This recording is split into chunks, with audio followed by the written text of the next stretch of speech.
안녕하세요. 저는 고려대 신소재화학과에서 일하고 있는 황성필입니다. 이번에 분석화학을 함께 공부해 보도록 하겠습니다. 첫 번째 문제입니다. 칼슘 플로라이드는 CaF2이죠. 그래서 용액에 녹으면 CaE+와 두 개의 F-로 디소시에이션이 되는 걸 겁니다. CaF2로 포화된 0.12몰 소디움 플로라이드 용액이 있다. 첫 번째 문제는 이 용액의 질량 균형식을 2개 이상 쓰시오 라는 것이고요. 두 번째 문제는 이 용액의 전하 균형식을 쓰라는 문제입니다. 이러한 문제를 만나게 된다면 포화되었을 때 칼슘 E+랑 F-가 존재를 하게 되고요.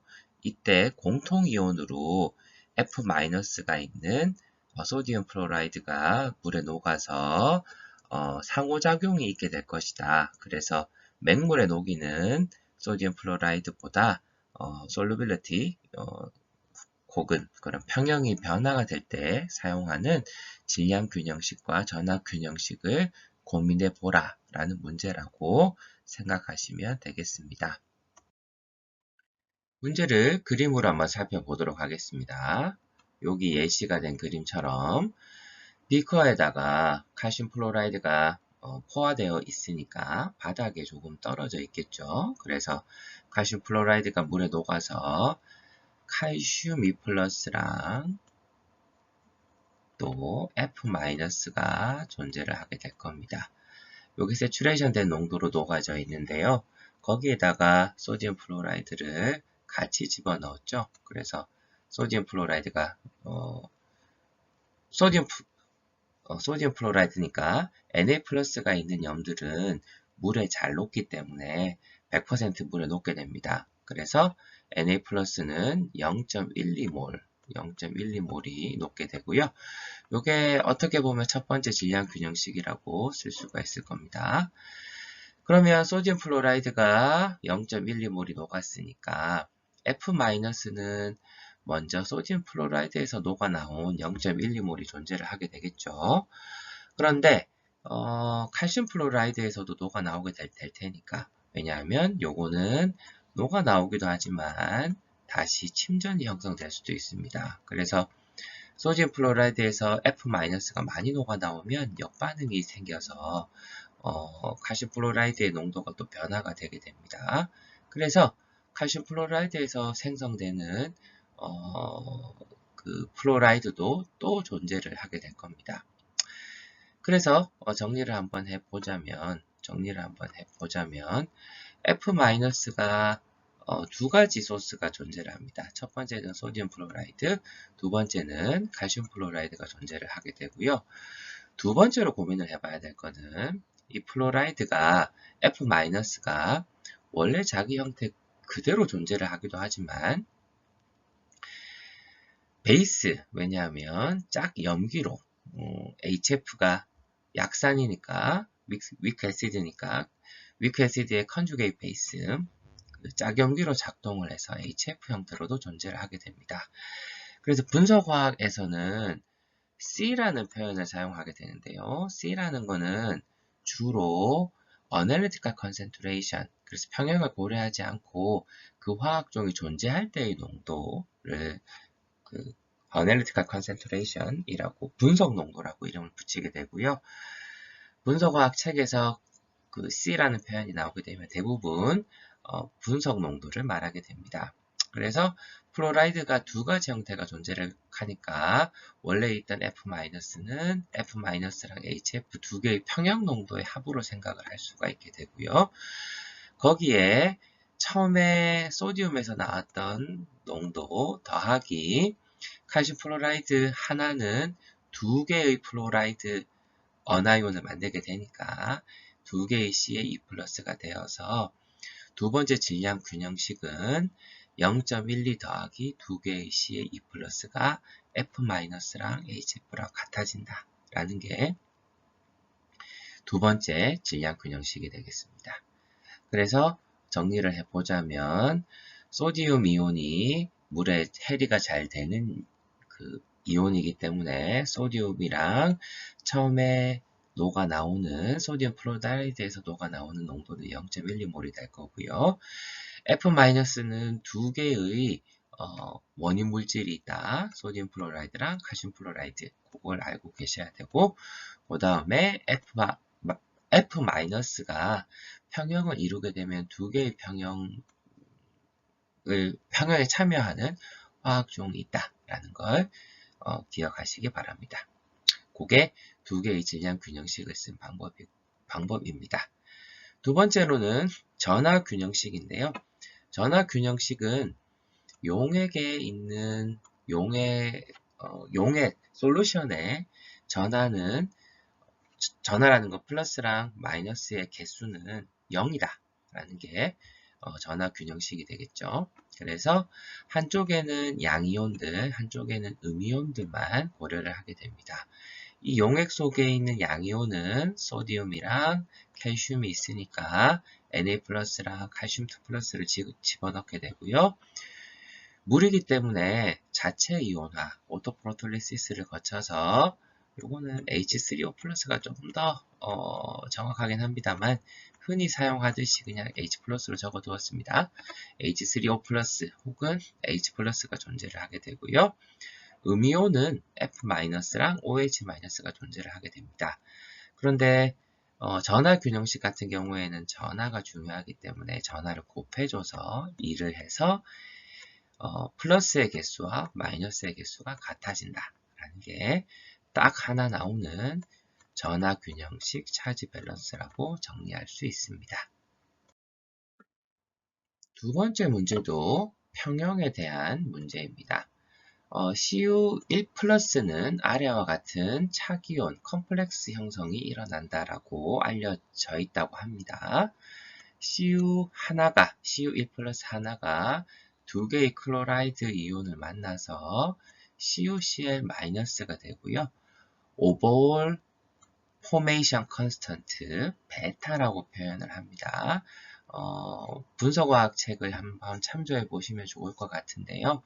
일반적인 평형식은 K라고 쓰지만 K라고 사용을 할 때는 CU+가 Cl- 하나를 만나서 이렇게 되겠죠. CuCl 차기온이 형성되는 걸 K1이라고 하고 K2라고 하면은 CuCl이 한 번에 두 개를 만나는 경우는 없으니까요. 순차적으로 만나서 이렇게 CuCl2-가 되게 되는데 이런 각각의 평형식들이 한 번에 일어난다고 가정을 하고 계산을 했던 형성 상수가 오버올 포메이션 컨스턴트입니다. 그걸 베타라고 쓰는 특이한 것들이었습니다. 그래서 차기온과 관련된 컴플렉소미트리 타이트레이션을 할 때 주로 나오는 것이었으니까 한번 기회가 있을 때 복습해 보는 것도 좋겠습니다. 어쨌든 CU+는 두 개의 Cl-를 만나서 CuCl2-가 형성이 되는데요. 0.5몰 NaCl 용액에서 CuCl의 용해도를 구해보아라 라는 문제입니다. 이번에 마찬가지로 Cl-가 공통으로 존재를 하기 때문에 공통이온 효과가 존재를 하게 될 거고요. 거기에 추가로 차기온까지 형성이 되어서 조금 더 복잡한 문제이니까 한번 살펴보도록 하겠습니다. 이 문제도 한번 그림으로 나타내 보도록 하겠습니다. 이 문제 같은 경우에는 비커가 있고요. 여기 비커가 있고 소디움이 0.5몰이 존재를 하고 있습니다. NaCl이니까요. 그리고 거기에다가 CuCl이라는 솔트겠죠. 솔트를 염이 될 겁니다. 염을 물에 녹이면은 녹아 나오면서 Cu+랑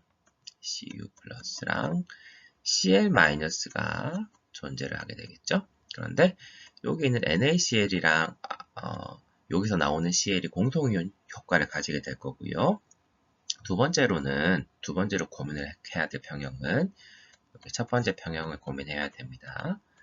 두 번째 평형을 고민해야 될 것이라면 CU가 그냥 그대로 존재를 하지 않고 CU로 남아있는 녀석도 존재를 하겠지만 또 어떤 형태로 존재를 할 수 있냐면은 CuCl2-로 존재를 하게 되겠죠.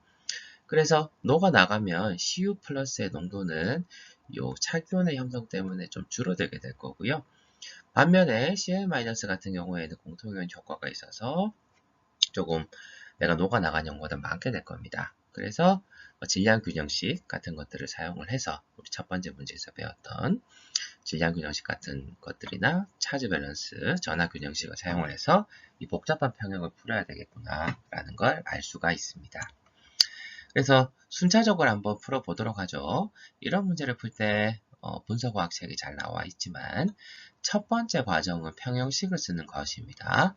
평형식에서는 소디움 플러스가 0.5몰이다 라는 걸 한번 적어줄 수 있게 될 거고요. 왜냐하면 물에 다 잘 녹게 되니까요. 두 번째로는 문제 조건에 주어져 있는 KSP 값, 솔빌리티 파라독스죠. 용해도 곱상수입니다. 용해도 곱상수가 CU 플러스랑 CL 마이너스로 구성이 되어 있는 걸 볼 수 있고요. 문제에서 주어졌던 베타2를 이렇게 쓸 수가 있게 될 겁니다. 그럼 두 번째 조건은 여기에 있는 미지수가 몇 개인지 한번 살펴보고요. 내가 식이 몇 개가 있는지를 한번 살펴보아야 됩니다. 이 문제에서 미지수는 CU 플러스랑 CL 마이너스랑 CuCl2 마이너스의 3개이고요. 주어져 있는 식은 하나, 두 개밖에 없기 때문에 미지수가 3개, 식이 2개라서 풀 수가 없습니다. 그래서 추가적인 식이 필요로 하게 되겠죠. 그때 필요로 하는 게 1번에서 배워보았던 질량균형식 혹은 전하균형식입니다. 그래서 질량균형식부터 한번 적어보도록 하겠습니다. 먼저 구리에 대한 질량균형식을 한번 적어보면요. 구리는 CU 플러스로 녹아나가게 되면 용해가 되게 되면 CU 플러스가 그대로 남아있는 것도 있지만 차기온 형성을 통해서 CuCl2-로도 같이 형성이 되는 걸 볼 수 있겠죠.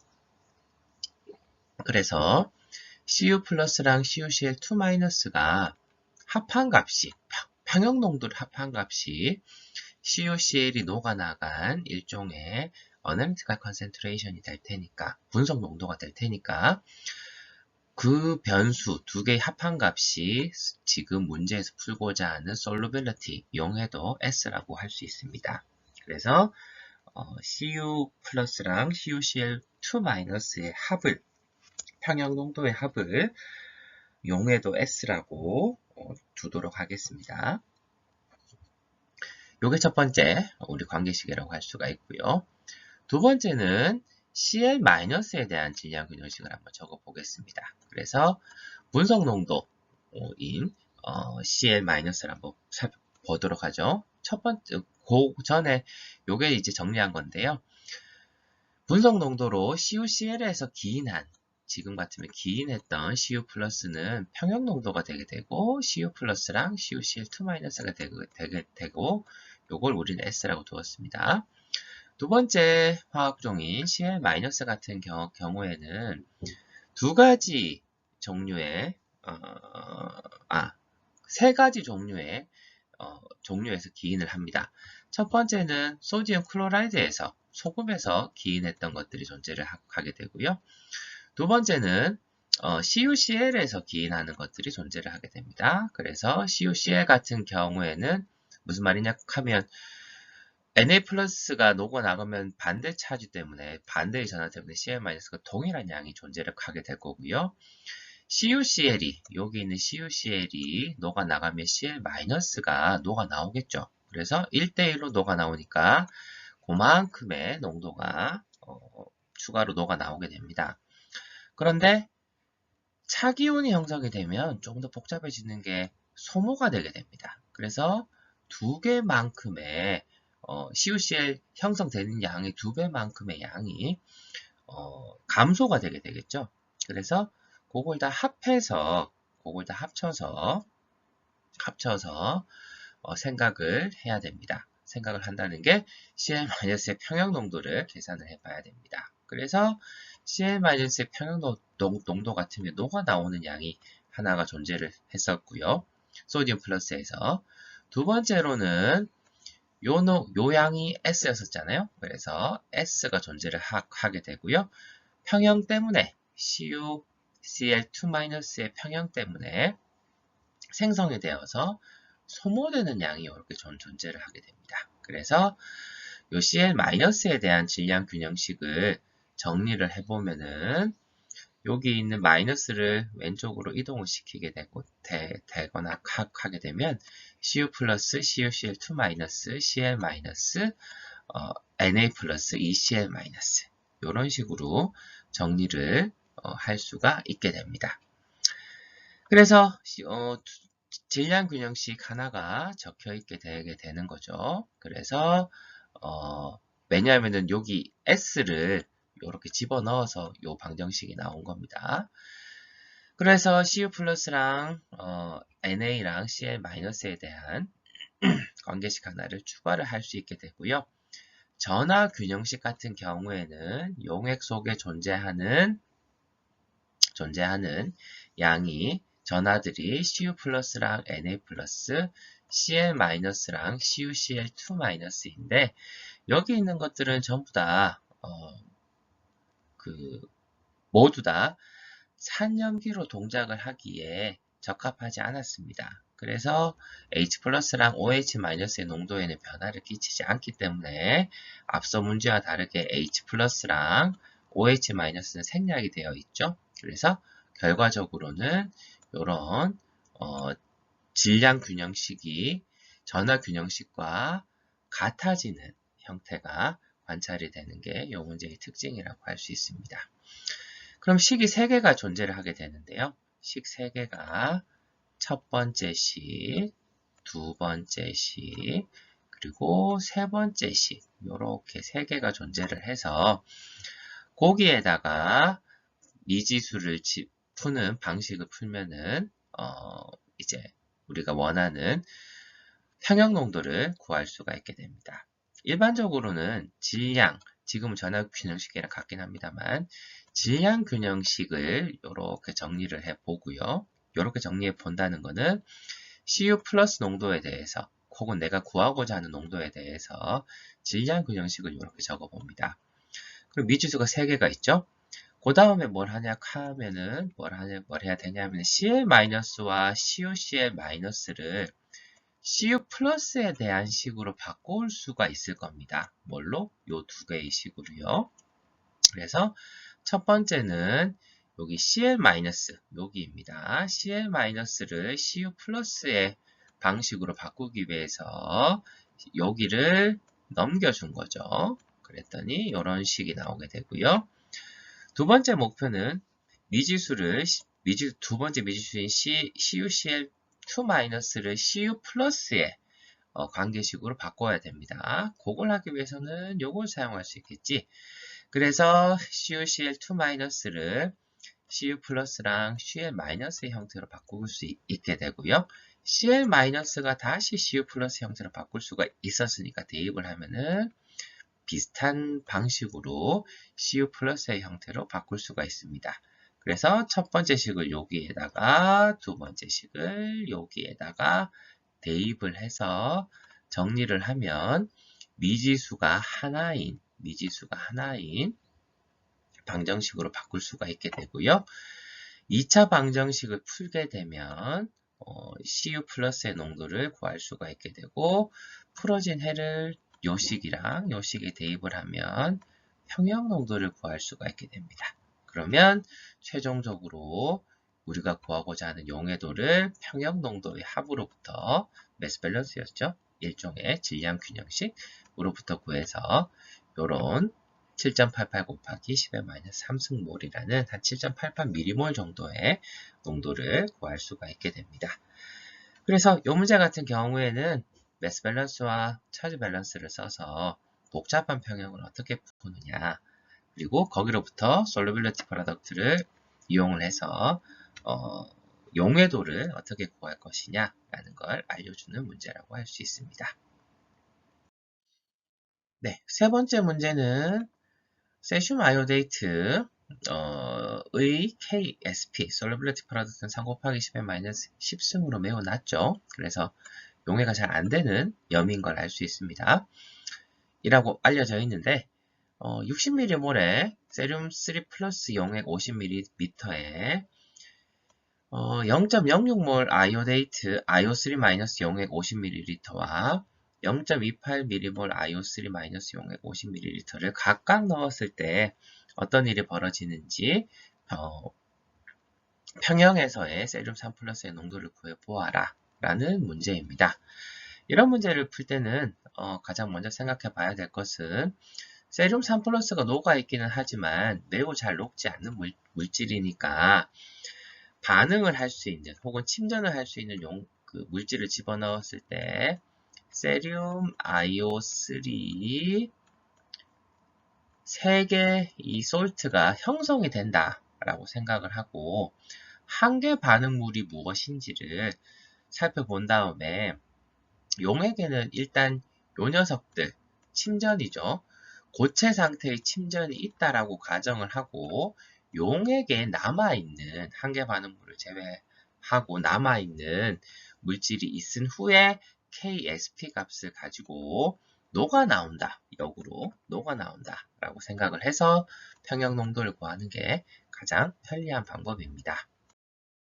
네, 그래서 두 가지 리에이전트 세륨 3 플러스랑 아이오3 마이너스 요게 세 개가 결합을 해서 침전이 형성이 될 텐데요.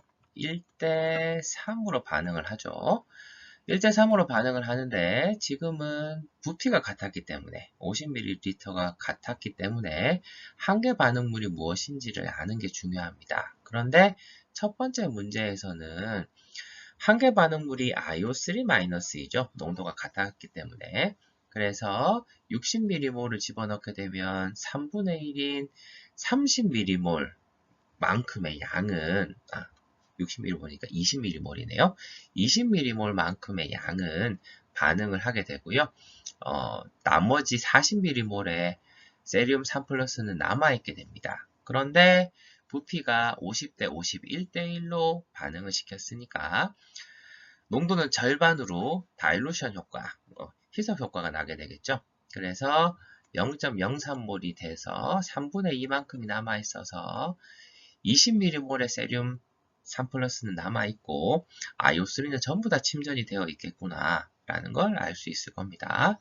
그럼 용해도는 남아있는 세륨 3 플러스의 양 0.02몰에다가 고체로 있었던 녀석이 KSP를 통해서 솔루빌리티 프로덕트를 통해서 녹아 나오는 양 S라고 생각할 수 있을 겁니다. 그래서 평형 농도는 남아있는 0.02 더하기 S가 될 거고요. 그리고 녹아 나오는 양은 하나의 고체 1몰만큼의 고체가 녹아 나오면 3몰만큼의 IO3-가 녹아 나오게 되니까 3S가 녹아 나오게 되고 3승이 되게 되겠죠. 그런데 10의 마이너스 10승 오더라서 파워라서 녹아 나오는 양이 20mm몰에 비하면 매우 작다라고 생각을 해서 평형식을 간략화한 후에 계산을 해보면은 8.2 곱하기 10의 마이너스 4승몰이 나와서 대략적인 용해도는 20.8mm몰이 나오게 됩니다. 두 번째 문제 같은 경우에는 동일하게 1대 3으로 반응을 하게 되는데요.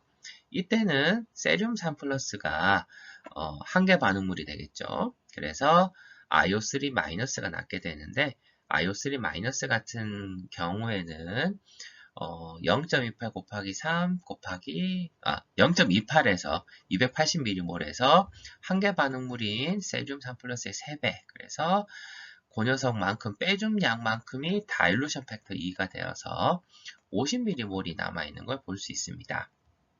그래서 아이오3-가 50mm몰이 남아있게 되고요. 용해도는 고체 상태에서 나오는 세륨이 다니까 왜냐하면 이건 전부 다 고체로 떨어졌으니까요.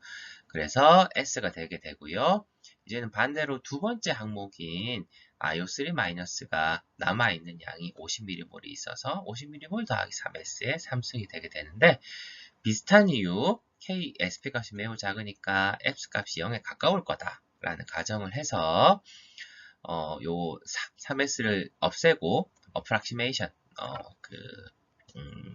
간략화를 할 수 있습니다. 그렇게 하면 S값이 쉽게 나와서 2.4 곱하기 10의 마이너스 6승몰 2.4 마이크로몰이 나오는 걸 볼 수가 있습니다. 그래서 이런 솔루빌리티 문제 같은 경우에는 이렇게 한계 반응물이 나오는 경우도 있고요. 공통이온 효과가 나오는 경우도 있고, 조금 더 복잡한 평형, 착이온 같은 것들이 포함이 되어 있어서 매스 밸런스나 찰리 밸런스를 쓰는 경우도 있다라는 걸 유형별로 공부를 해 두시기를 기대하겠습니다.